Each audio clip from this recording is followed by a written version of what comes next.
네, 안녕하세요. 섭쌤입니다. 오늘 생명과학 특강 첫날인데, 좀 불가피하게 이번 주까지는 아무래도, 비대면으로 영상으로 진행을 할 것 같아요.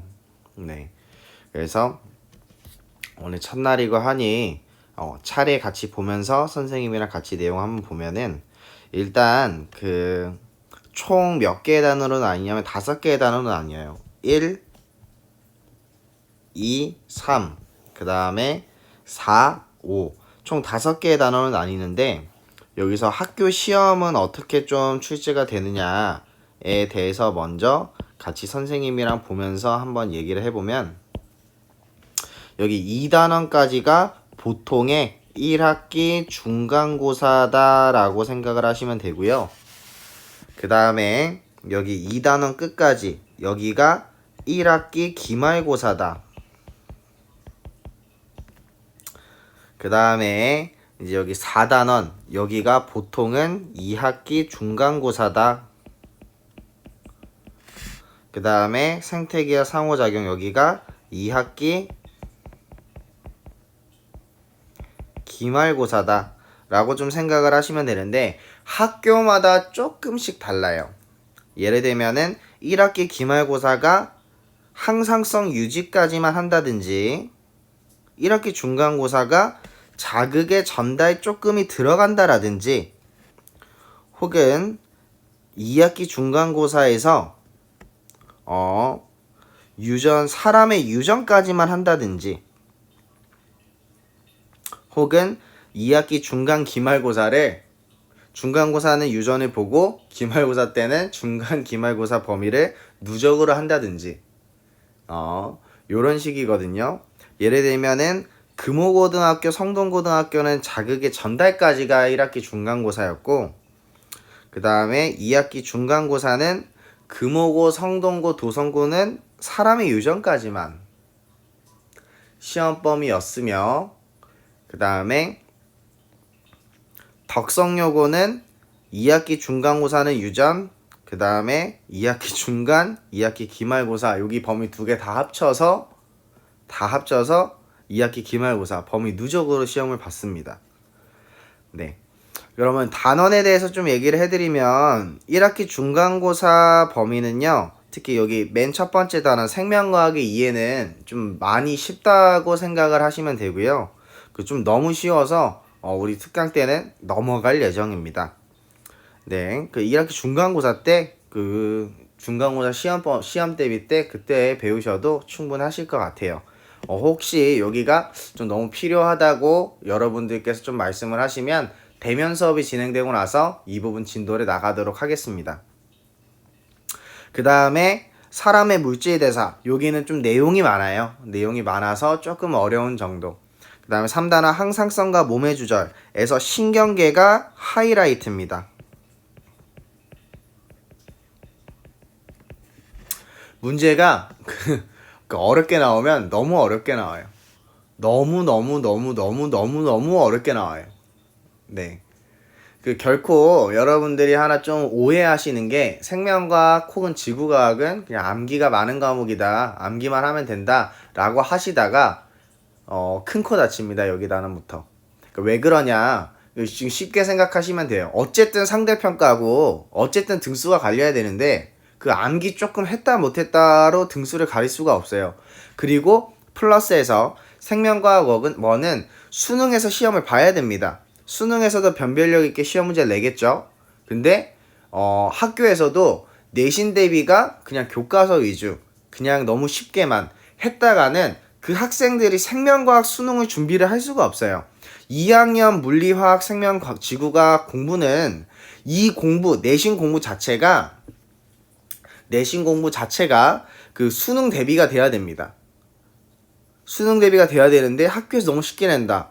그러면은 정말 학교 선생님이 욕먹어요. 그래서 학교 시험 자체도 수능에 빗대어서 좀 비슷하게 혹은 좀 더 쉽게 이런 식으로 문제를 출제를 하고요.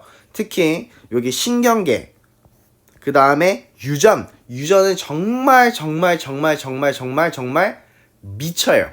너무 어려워서 말이 안 나올 정도입니다. 네, 여러분들이 배우셨던 뭐 물리나 화학 1단원에 비해서 결코 떨어지지 않고 너무나도 어렵습니다. 그래서 선생님이랑 생명과학 특강은 1월, 2월 2달간 이렇게 진행을 할 텐데 1월 달에는 사람의 물질대사부터 항상성과 몸의 조절까지 1월 달 동안에 여기 진도를 나갈 거고요. 그 다음에 2월 동안에는 유전 진도만 나갈 겁니다. 유전. 1단원과 5단원은 비교적 쉬운 단원이라 네, 1단원은 시험 중간고사 시험 대비 때 하셔도 될 거고 그 다음에 5단원 같은 경우에는 아직 우리 여름방학도 있죠. 벌써부터 여기까지를 다 공부해둘 필요가 없어요. 오히려 2단원, 3단원, 4단원 같은 좀 어려운 단원은 겨울방학 때 미리 좀 공부를 해 두셔야 됩니다. 수학도 하랴, 그 다음에 이과 학생들은 뭐 기하도 하랴, 혹은 확통도 하랴. 아마 좀 많이 바쁘실 거예요. 그러면서 뭐 물리도 화학도, 근데 생명과학도 결코 놓쳐서는 안 되는 되게 과학 입장에서는 되게 중요한 과목입니다. 그래서 한번 선생님과 진도를 나가보도록 하겠습니다. 그래서 오늘 첫 번째 진도는 사람의 물질대사 42페이지로 넘어가 줄게요.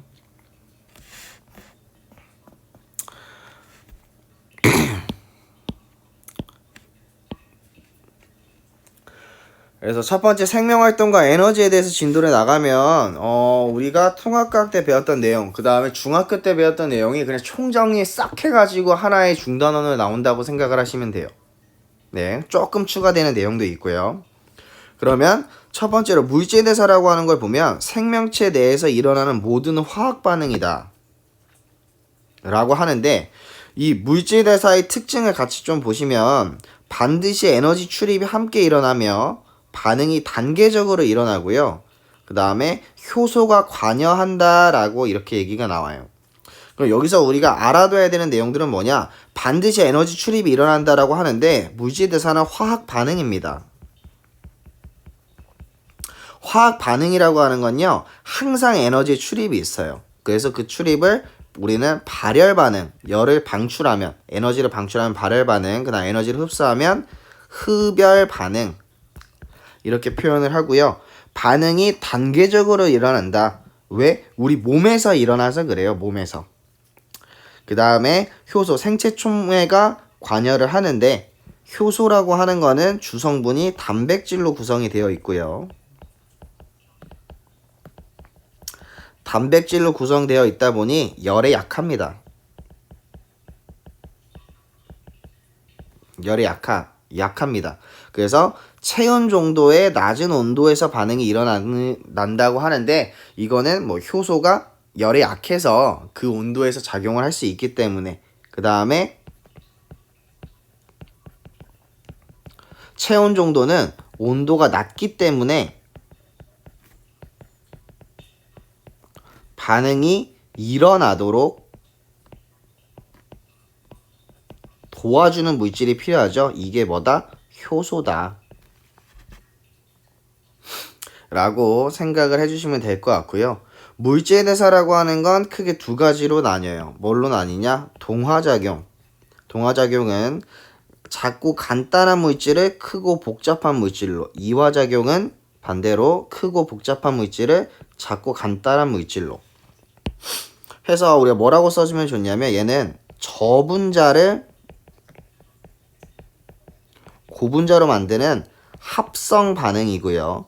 반면에 이화작용은 고분자를 저분자로 만드는 분해 반응입니다.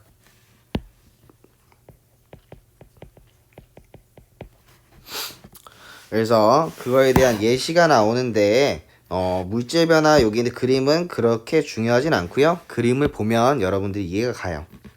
그래서 동화작용은 합성을 해야 되기 때문에 에너지가 어떻게 되냐면 에너지가 흡수하고요. 그 다음에 이화작용은 더 간단한 물질로 바뀌면서 에너지가 방출이 됩니다.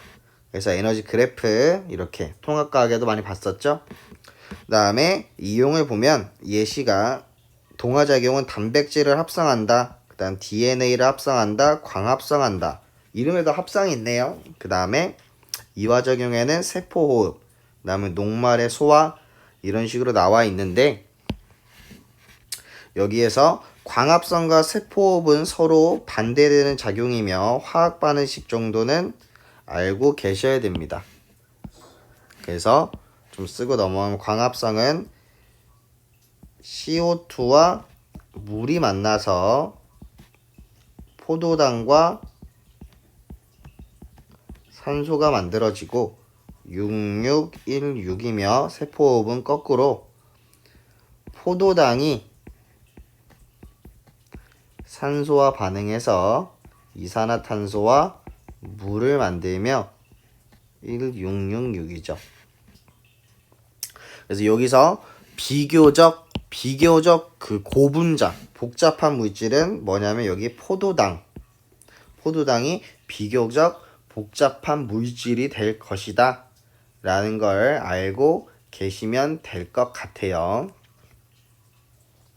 그럼 그 다음으로 한번 넘어가 보도록 하겠습니다. 여기서 새로 이제 여러분들이 생명과학 1에서 새로 추가되는 내용이 여기 에너지 전환과 이용이야. 에너지 전환과 이용.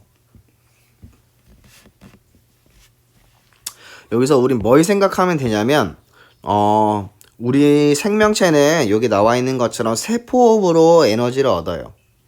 그러니까 우리가 영양소를 분해하여 에너지를 얻는 과정을 말하는데 얘는 세포 속에 있는 미토콘드리아라고 하는 곳에서 일어나고요. 그 다음에 뭐 여기서 주로 미토콘드리아에서 일어나지만 일부 과정은 세포질에서도 진행된다. 이거는 생명과학 2에서나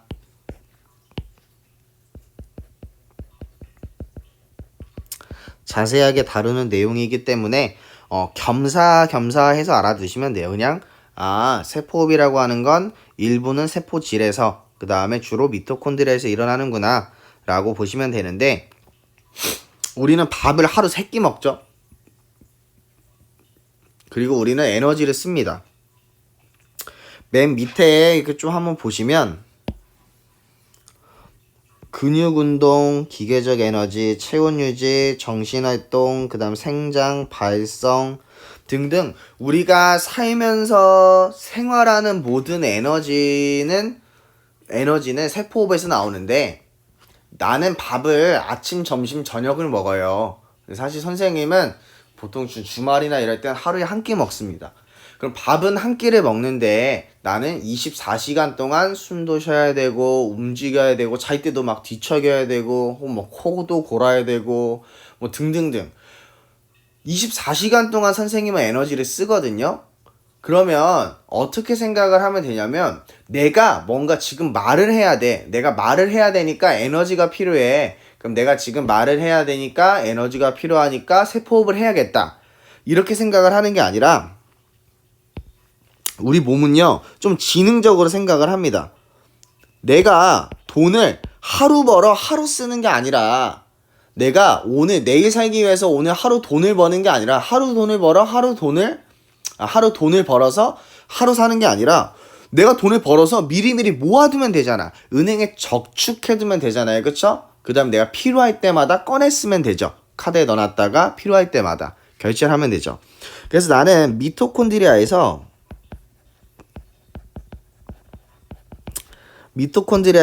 세포호흡이 일어납니다.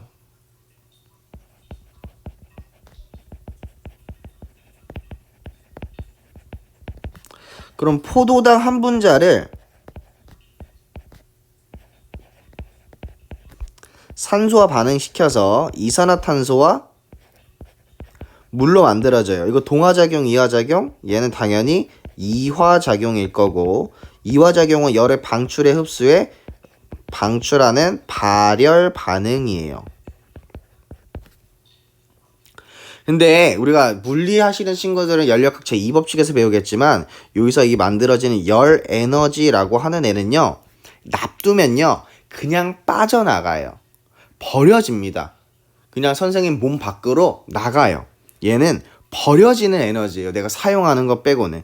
그래서 이 열 에너지를 내가 뭘 해야 되냐, 저장하는 역할을 해야 됩니다. 저장.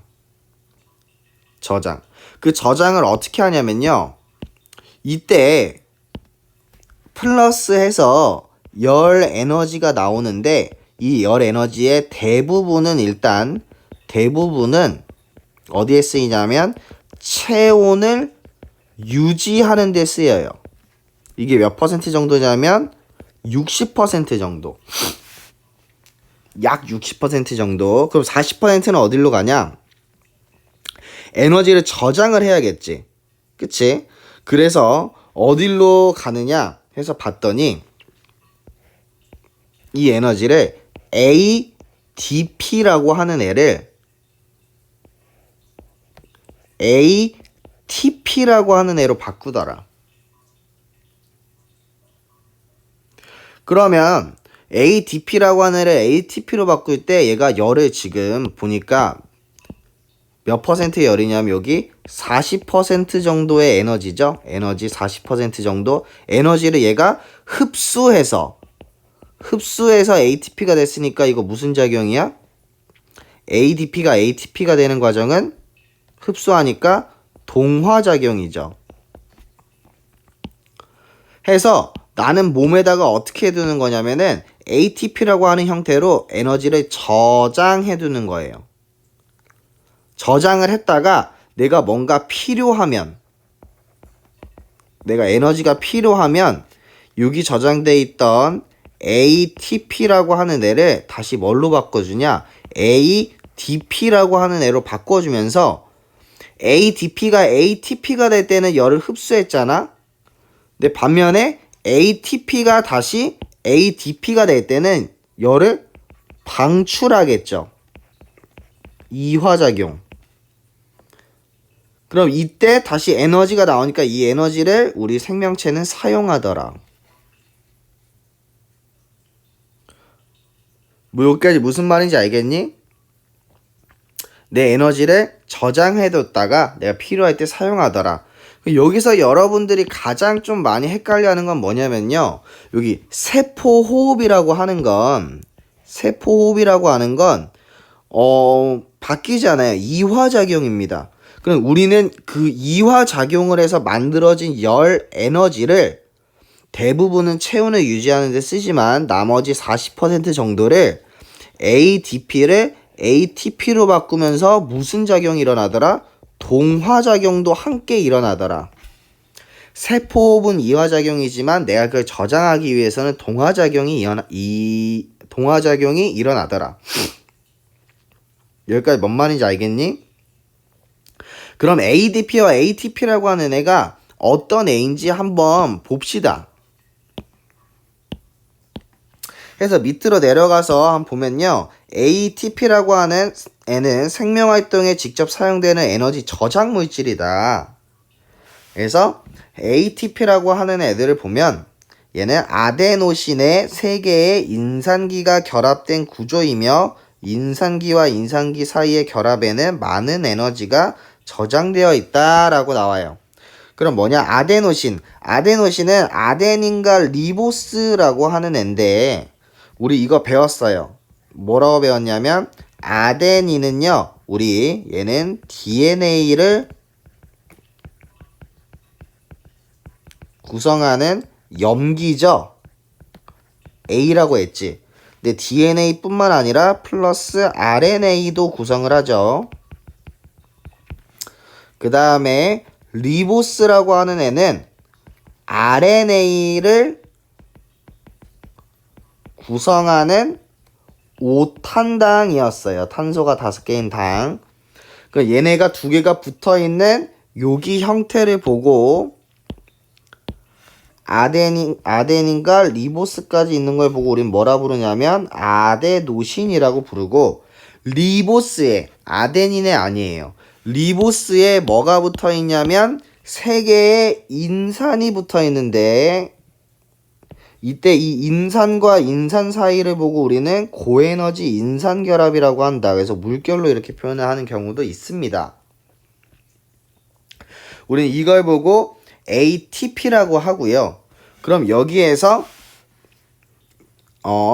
ADP라고 하는 애 선생님이 얘기를 했는데 ADP와 무기인산 여기에서 ATP라고 하는 애의 T는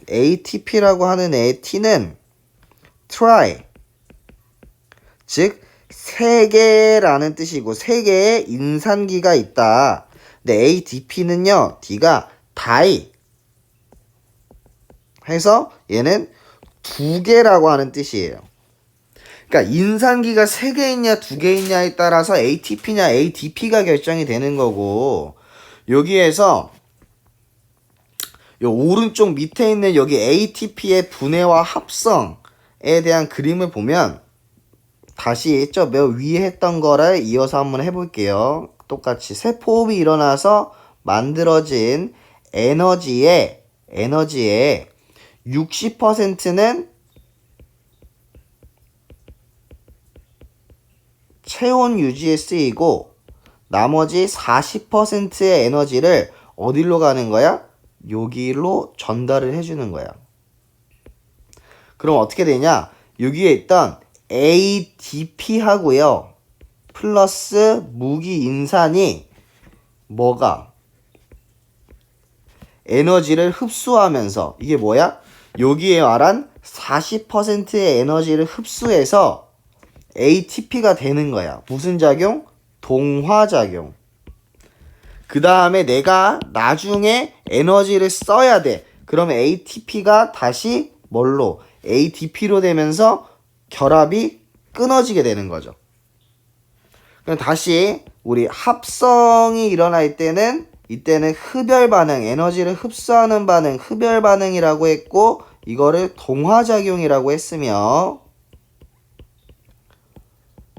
분해가 일어나면 우리는 이걸 발열 반응이라고 했고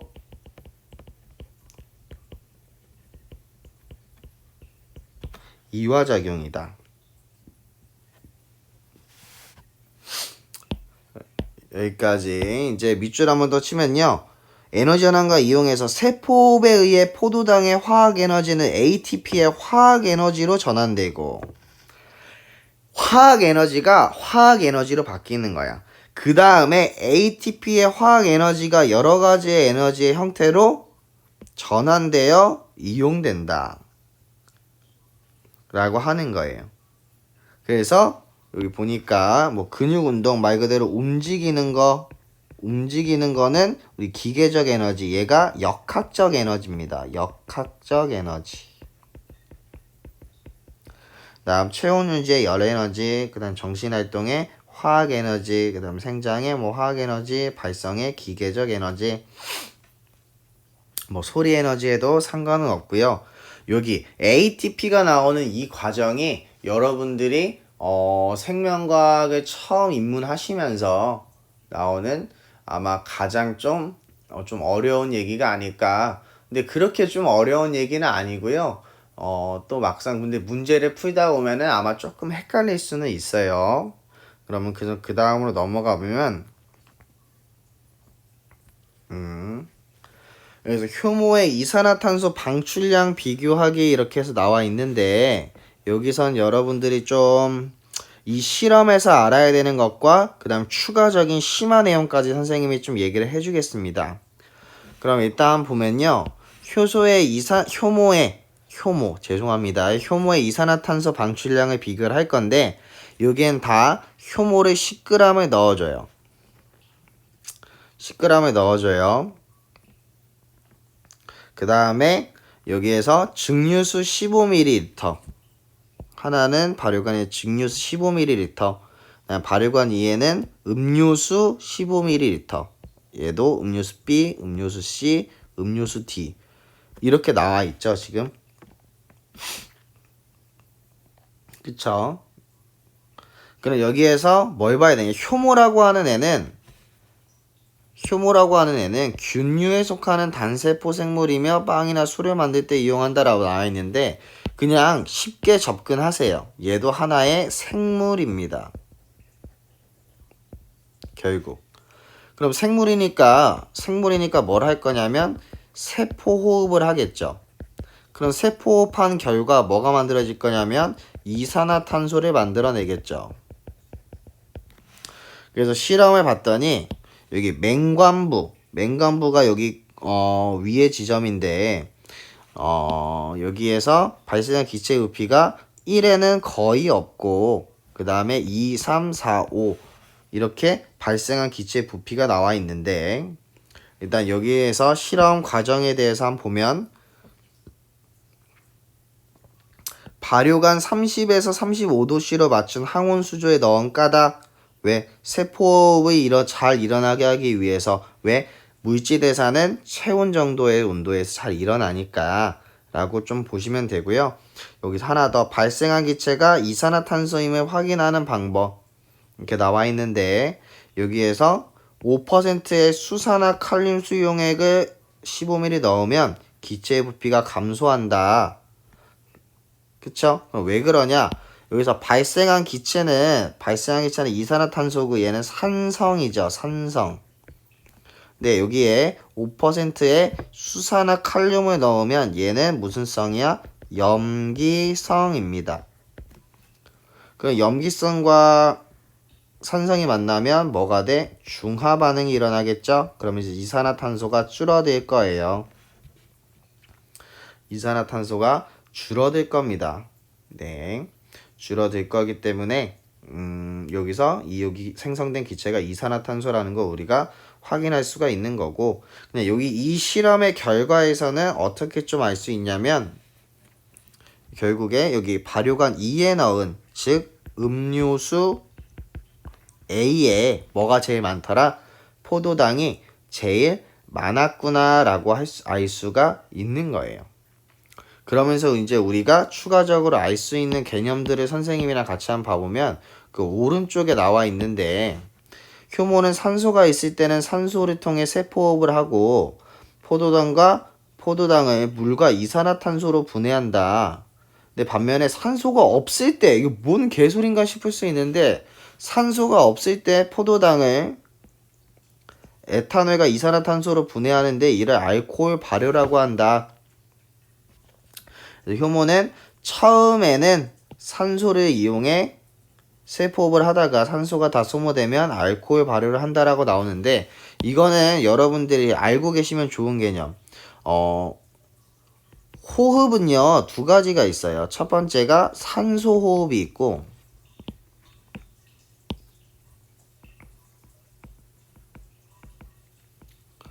두 번째가 무산소 호흡이 있습니다. 네. 산소 호흡이 있고 무산소 호흡이 있어요. 그럼 뭐냐면 산소 호흡은 말 그대로 포도당을 뭐랑 반응시키는 거야? 플러스 산소랑 반응을 시키는 건데 무산소 호흡은 반응하는 과정은 고3 때 배웁니다. 근데 무산소 호흡에 대해서 여러분들이 알아만 두시면 좋을 게 무산소 호흡을 하면 결국에는 포도당이 뭐랑 알코올과 그 다음에 이산화탄소로 바뀌는데 여기서 첫 번째가 사람에게 이로우면 우린 이걸 보고 발효라고 하고요. 그 다음에 두 번째로 사람에게 해로우면 우린 이걸 보고 부패라고 합니다. 부패.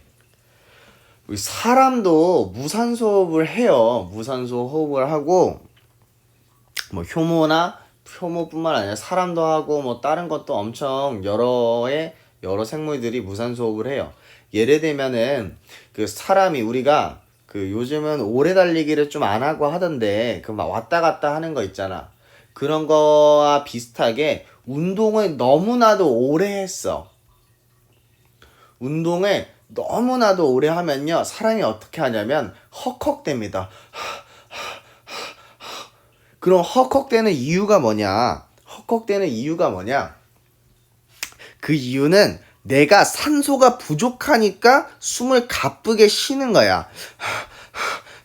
계속 그러는 거지. 그러면 잘 봐봐. 그러면 가쁘게 쉬었으니까 산소가 부족한 거 해결됐겠네요. 가 아니라 가쁘게 쉬는 건 부족해서 가쁘게 쉬는 거고 근데도 계속 가쁘게 쉬잖아. 사람들이 운동하다 보면. 그럼 왜 그러냐? 부족한 거예요. 산소가 부족한 겁니다. 그럼 우리 몸에서도 근육이 뭘 하냐면 억지로라도 지금 일단 내가 뛰겠다는데 일단 내가 힘들고 산소가 부족하고 에너지가 부족하지만 뛰겠다는데 어떡하겠어. 근육이 에너지를 만들기 위해서 어떻게든 에너지를 만들기 위해서 산소가 부족함에도 불구하고 무산소 호흡을 합니다. 그러니까 그 말인즉슨 산소 호흡과 무산소 호흡, 우린 산소 호흡을 해. 그게 끝이 아니라 무산소 호흡이라고 하는 것도 모든 생물이 다 진행을 하는 거구나. 모든 생물이 다 하는구나. 근데 그게 사람한테 이로우면 우리는 그걸 발효라고 하고, 그 다음에 사람한테 해로우면 우린 그걸 부패라고 하는구나. 그러면 부패와 발효는 거의 똑같다고 보면 되겠죠. 얘를 뭐 요구르트가 발효식품이래. 그럼 썩은 식품이에요. 그냥 부패식품입니다. 네, 똑같이 그냥 썩는 건데 부패하는 건데 우리한테 좀 좋냐? 우리한테 좋지 않냐? 이걸 이용해서 이걸 기준으로 구분을 한다라고 알아두시면 될 것 같아요. 그 다음에 여기서 발효관 1은 대주군이다라고 하는 말이 나오는데 이거는 여러분들이 통합과학대 과탐실로 했을 내용입니다. 근데 그래도 알고 좀 넘어가는 게 좋지 않을까 싶어서 여기 생명과학의 탐구 방법 1단원이라서 안 하고 싶지만 생명과학의 탐구 방법에 대해서만 같이 한번 보도록 할게요. 23페이지 한번 펴주시고요. 생명과학 탐구 방법에 대해서 필기만 하고 가겠습니다. 여기서 기납적 탐구 방법이 나오는데 그냥 좀 간단해요. 여기 나와 있는 예시를 좀 볼 건데 일단 밑줄만 치고 넘어가면요. 구체적인 관찰을 통해 얻어진 자료, 그 다음에 자료를 종합하여, 그러니까 즉 내가 분석을 해봤더니 자료를 수집해보니까 예를 들어서 A는 B를 하네. B를 한다. 그 다음에 A는 그 다음에 어떤 경우에 B를 한다.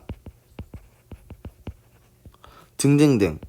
여러 가지 A라고 하는 애가 하는 현상들을 막 다 수집을 하니까 그 결국에 A는 이럴 때 B를 한다. 이런 식의 결론을 내는 거야. 그러니까 자료들, 이러한 자료들을 토대로 하나의 결론을 도출해내는 과정.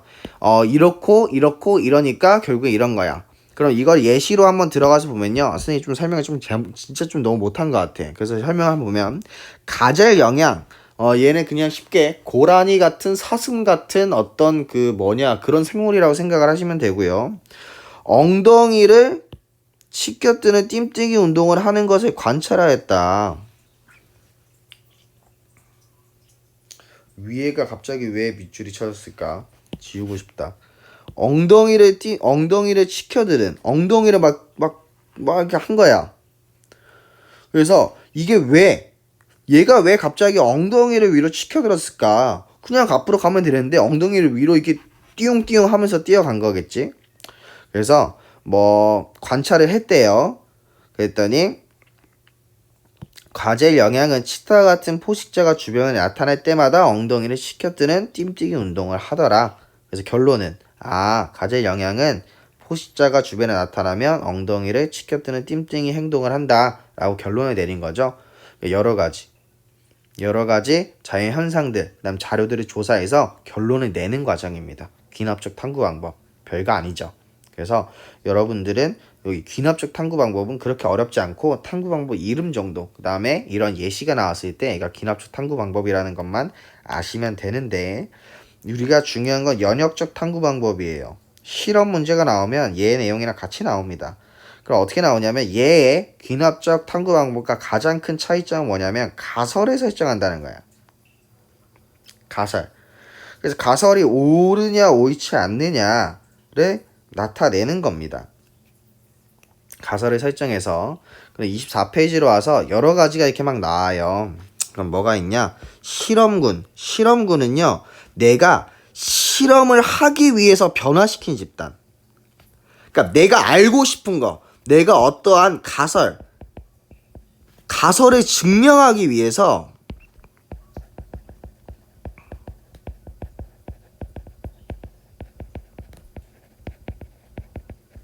위해하는 집단.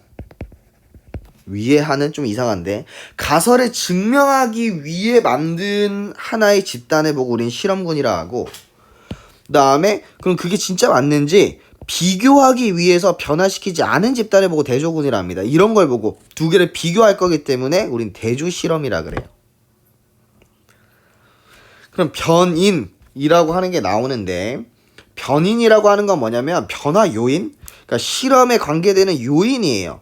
그래서 두 가지 독립변인과 종속변인으로 나뉘는데 독립변인이 뭐냐면 실험 결과에 영향을 줄 수 있는 요인을 보고 독립변인이라 그런다. 그 중에서 조작변인은 내가 의도적으로 변화시킨 집단 변인, 통제변인은 일정하게 유지시켜야 되는 변인. 그 다음에 그 밑에 나오는 종속변인은 실험 결과. 그러니까 이게 대조군은 실험군은 독립변인, 이거는 뭐 실험군이다, 이거는 독립변인이다, 이거는 뭐 조작변이다 이렇게 나오는데 선생님이랑 같이 그 가설을 하나 한번 세워봅시다. 예를 들어서 준섭쌤은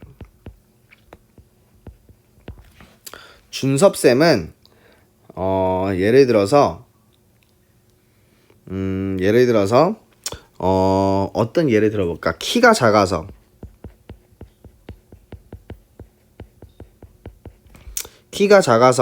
여자친구가 없다.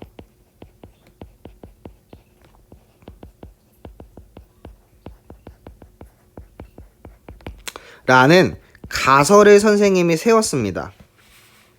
준섭쌤은요, 키가 작아서, 키가 그렇게 작진 않아요. 키가 작아서 여자친구가 없는 것이다. 라고 가설을 세웠어요. 그럼 이게 가설이 맞는지 아닌지 한번 우리가 이걸 증명을 해봐야 되지 않을까. 가설이 맞는지 아닌지 알아야지. 뭐 맞을 거라고 생각할 수도 있고 틀릴 거라 생각할 수 있는데 일단 증명하기 위해서 내가 대조 실험을 할 거예요. 선생님이 대조 실험을.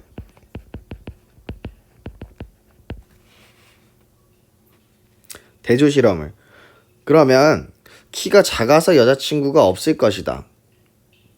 이거는 가설로 조금 부적절한 것 같아. 뭔가 좀 이상해. 뭔가 없어서 이런 말보다 준섭쌤의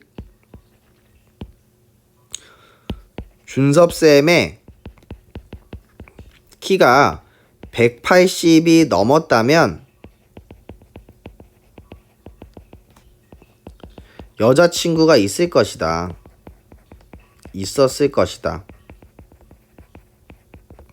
이런 가설을 세우면 대조 실험에서 내가 실험군, 그 다음에 대조군. 그러면 준섭쌤의 키가 180이 넘으면 여자친구가 있었을 거란 가설을 세웠잖아. 그럼 내가 알고 싶은 건 키 큰 준섭쌤이 180이 넘은 준섭쌤의 여자친구가 생길까 안 생길까에 대해서 실험을 해보고 싶은 거 아니야. 그럼 실험군은요, 키가 180 넘었으니까 한 182cm인 준섭쌤이 필요하겠죠. 반면 대조군은 그냥 선생님 지금 키는 아니고 키가 뭐 대략 지금 한 170, 선생님 170보다 크다. 170cm인 준섭쌤이 필요하겠죠. 뭐 실현 불가능하긴 하지만 예시니까 이렇게 한번 해볼게요. 이렇게 되는 거고요. 그럼 이거에 따른 변인을 한번 해보면 이 중에 독립변인, 실험의 결과에 영향을 줄 수 있는, 그래서 내가 일부러 바꾼 변인이 뭐예요? 의도적으로 변화시킨 거, 키죠. 키를 일부러 바꿨잖아. 그 다음에 그러면 여기서 똑같이 해줘야 되는 통제변인은 뭐가 있을까? 통제변인. 키 빼고 나머지는 똑같아야 돼. 키 큰 준섭쌤은 잘생기고 키 작은 준섭쌤은 못생겼어. 그러면 이게 키 때문인지 아니면은 얼굴 때문인지 알 수가 없잖아. 그러니까 키 빼고 나머지는 똑같은 준섭쌤이 2명 있어야 돼. 예를 들어서 키 빼고 몸무게 똑같을 수 있나? 몸무게는 좀 말이 좀 안 되는 거야. 키 크면 몸무게가 좀 더 많이 나가겠지. 체형. 통제변인으로는 체형 혹은 뭐 목소리, 다음에 성격, 혹은 뭐가 있을까? 성격, 뭐 손가락 개수, 그냥 아무 생각이 안 나서. 그 다음에 뭐 질병